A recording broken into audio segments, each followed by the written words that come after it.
Hello guys! Welcome to my vlog. Ayan. So, ayan. Mag-vlog ulit tayo ng ating inumin. So, ito. For today's video guys, ito yung aking i-blend. Ito ay, bagdunis. Bagdunis to sa Arabic. Okay? And then, ito ay carrots and then tomato. No? So, ito yung ating i-blend today. Papakita ko sa iyo kung paano ko siya piniprepare. Okay? Binalatan ko na para mas mabilis na lang tayo. Ayan guys, i-ano natin. Slice na natin.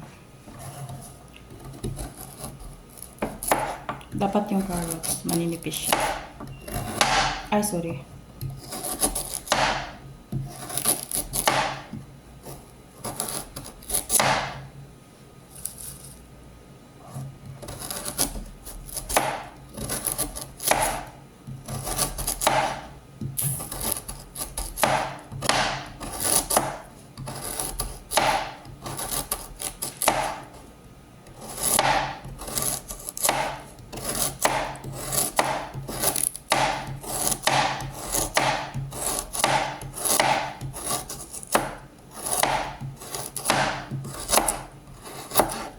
Ito yung carrots natin. And the next is potato. Potato. Ito yung kamatis, no? Yan. Alam nyo guys, ang tip nyo sa kapag matigas yung gulay or yung bine-blend nyo, dapat slice nyo siya ng manipis. Pero kapag malambot lang, okay na kahit hindi na masyado. Kasi tulungan natin yung blender natin na hindi masira. Kasi kapag matigas kasi siya guys, tapos hindi mo pa siya slice ng maliliit, kawawa yung blender natin. Okay, so dapat ganito siya kanipis. Ayan. So ito na siya guys. Ito yung ating i-blender na ready ko na lahat. No? So, ang ratio natin is isang carrots na medium size lang. Hindi naman siya maliit. Hindi din siya mataba. I mean, ganito siya kalaki. Oh. Medium size nga, no? Hindi malaki, hindi din maliit. No? Ganito yung katawan niya. Okay, tingnan niya.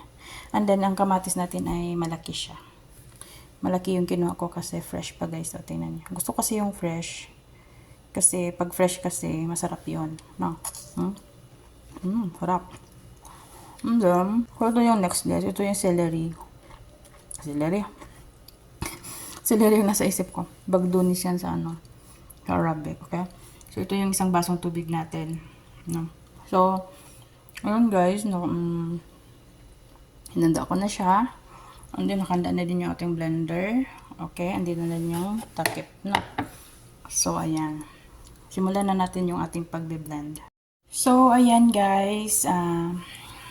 Medyo matagal ako nung nakabalik kasi may bisita. So, ayan guys, lagyan natin ng tubig. Okay? Una natin ilagay yung ating carrots. First thing to do talaga is always carrots. Okay? Kasi matagas yan siya. So, unahin talaga yan. I-blend. Okay?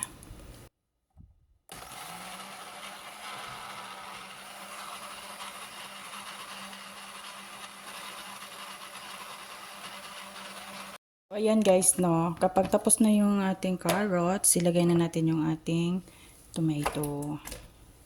Okay, i-last natin yung dahon. Okay. So, yan. Pagkatapos nyan guys, saka natin ilagay yung ating dahon. Huwag nyo talaga ilagay lahat. Huwag nyo ipagsabay-sabay lahat. Kasi nahihirapan yung ating blender guys. Huwag nyo siyang pahirapan kasi siya yung katulong nyo dito na ma-blend ito. So, kung masira siya agad, so, ayan, gagastos na naman kayo. Dito naman, isaamo ko lang to. Pero, iniingatan ko pa din. Kasi, mas iingatan natin yung bagay na hindi sa atin, no? Huwag tayong maging abuso kasi babalik sa atin yan. Okay, guys?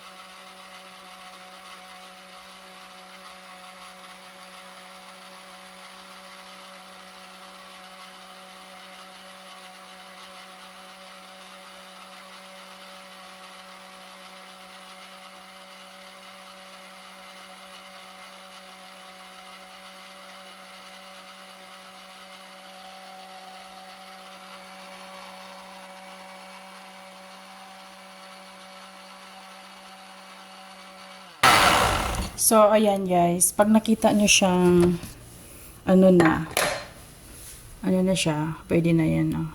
Wala na yung dahon-dahon. So, nag-mix na lahat yung carrots, patatas, kamatis at saka dahon. Yun ay pwede na yun. Okay, so tanggalin na natin siya. Oh. Sarap po. Oh. Juice talaga siya. Nagtutubig talaga siya, guys, no. Gusto ko kasi yung nagtutubig. Ayoko yung medyo may sapal-sapal. Ano sapal-sapal? Basta ganun. Gusto ko yung tubig talaga siya, no. So, ayan guys, no. Dito ko siya ilalagay kasi good for 1 day ko to inumin. Maya-maya kapag nauhaw ako, ito yung iinumin ko. Kukuha ko ito ng mga half glass. Ayan. So, ito yung iniinom ko for the whole day. Okay? Halos everyday ko talaga to ginagawa guys, pero paiba-iba lang ang gulay. Minsan nag-blend ako, ano lang, kamatis lang, okay?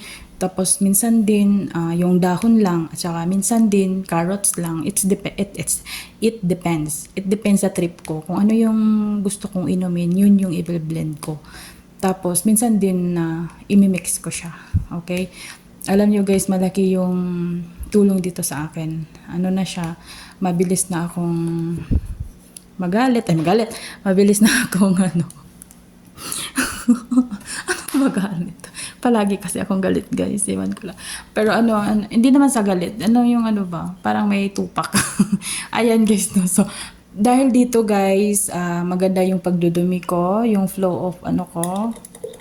Maganda siya. So, ito yung iniinom ko. Okay? So, you can try this at home guys para sa ating mga katawan. Okay?